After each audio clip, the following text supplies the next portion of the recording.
Sustain nutrition, just a tip. Today we're going to be addressing balanced meals.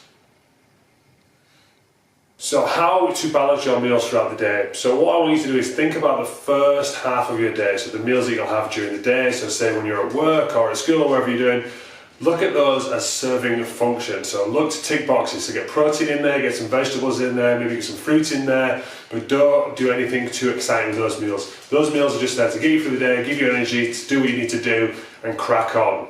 So with your dinner, this means because you've controlled the foods that have gone during the day, you can be a little more extravagant in there, you can put some carbs in there, you can have a bigger meal, you can put some fats in there, you can afford to sit down and just relax and enjoy yourself with your family without worrying that you've overeaten because of the foods that you've had previously during the day.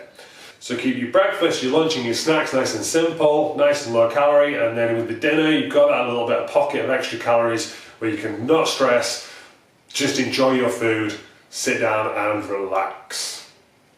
You're welcome.